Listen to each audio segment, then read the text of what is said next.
Minerals have the ability to heal a person's energy field and therefore release their physical or psychological ailments.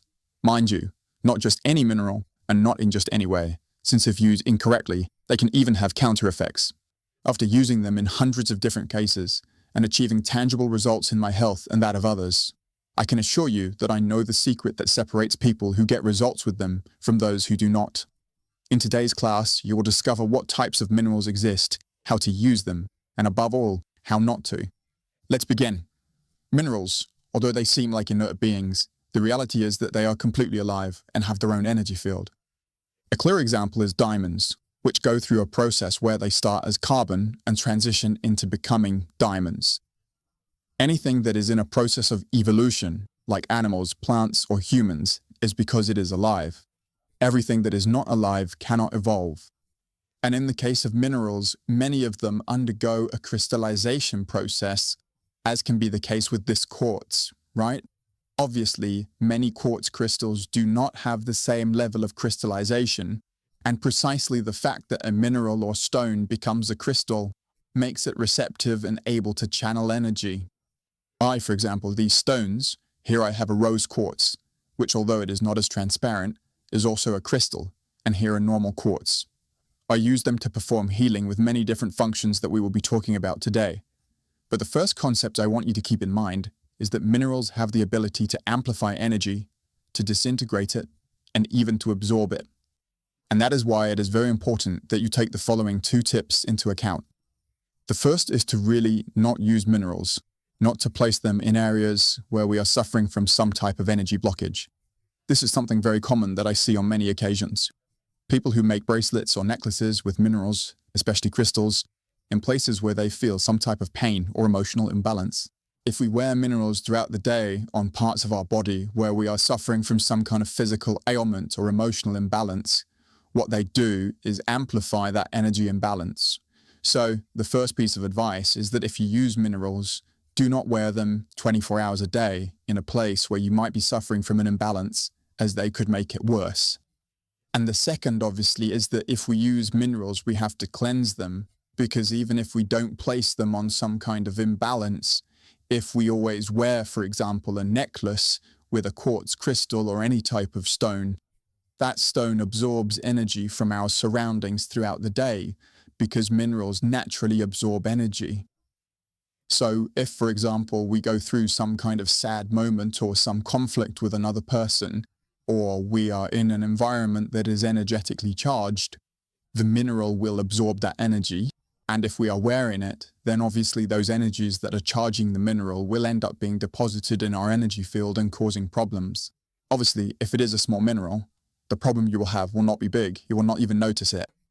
But if you are a person who is very used to carrying minerals, ideally, even if it is a small mineral, it is ideal to clean it. And today, you are going to learn how to do it to really be able to use them safely.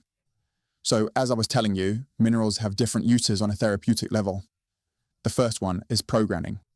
Minerals have the ability to absorb information. Not all minerals, especially those that are crystals, the same transparency that minerals have and that water also has is a sign that they can absorb energy, meaning they are receptive. And we can use that receptivity to program them with different therapeutic functions. The second is the disintegration of dirty energy. Obviously, if we are going to heal a person, we need to disintegrate the energy blockage they are suffering from. And when we learn to use stones like these, we can literally perform healings at an extraordinary speed.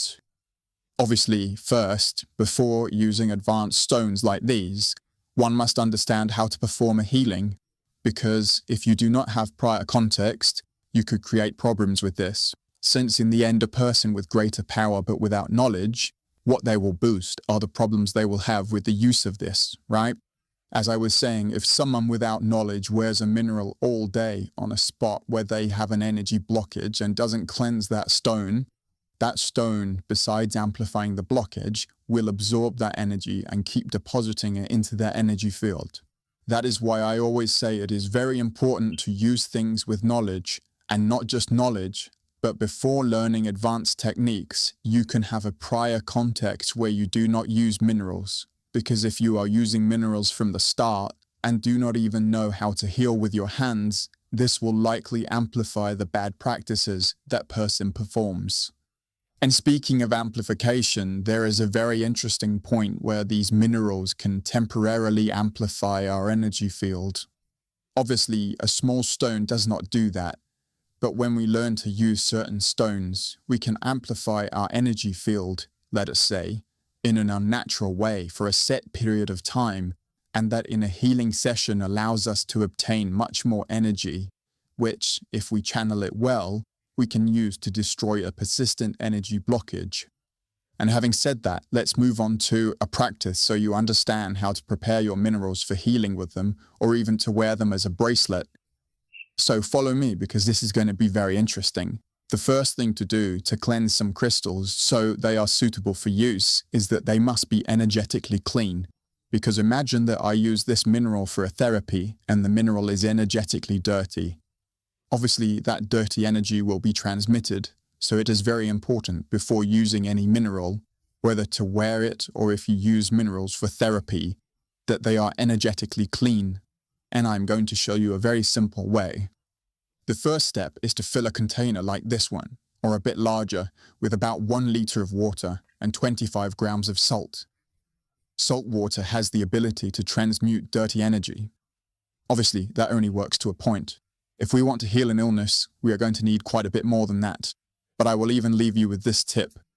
If you, for example, go to take a shower and you shower and put a little salt on your body and keep that salt on for a while, it causes your energy field, in general, to transmute some dirty energies. As I tell you, it is a useful practice, but limited. And in the case of minerals, what we are going to do is, as I told you, create a container, use it with approximately 1 liter of water and 25 grams of salt, or 2 liters of water. I mean, in the end, it could be 2 liters, 3 liters, whatever, but it should have approximately 25 grams of salt.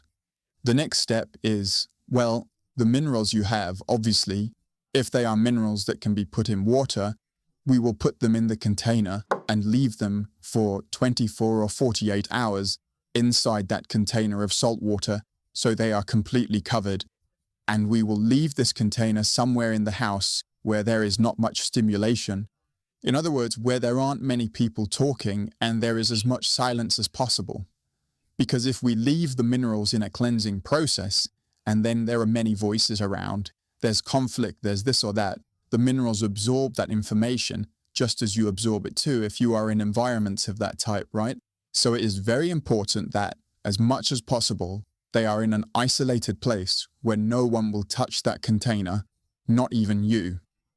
Once the cleaning process is finished, which lasts between 24 and 48 hours, you take the container, dump it in a waste area like the toilet, and take out the stones. That can be a very important starting point for a good cleansing, because when you do that and leave it for a few hours, the minerals already begin to cleanse themselves. And salt water, as I tell you, has its limitations, but leaving them in salt water for so long makes them release their dirty energy. And finally, once the minerals are energetically clean, what we can do is leave them in sunlight or moonlight so they can recharge. Notice that minerals, although they are simpler beings than us, also have the capacity, as I say, to radiate and absorb energy, which is a function that our energy field also performs. So when we leave them in the sunlight, bury them in nature, or put them in contact with positive energies, as I say, that of nature, the sun or the moon, the minerals recharge with that energy, especially obviously if you use the moon when it is a full moon, right? Which is when it radiates the most light. And those are the main tips I would give you to charge your minerals simply. Obviously, there are more advanced techniques to clean them faster, to recharge them with more powerful energies, even more powerful than those the sun or nature can offer you. But to start, this is the simplest and most powerful way to begin using minerals responsibly. Because as I tell you, if you wear bracelets or necklaces and never clean them, all that dirty energy ends up in your energy field. Or if you use them for therapy and don't clean them, well, obviously that could end up causing problems for your patients.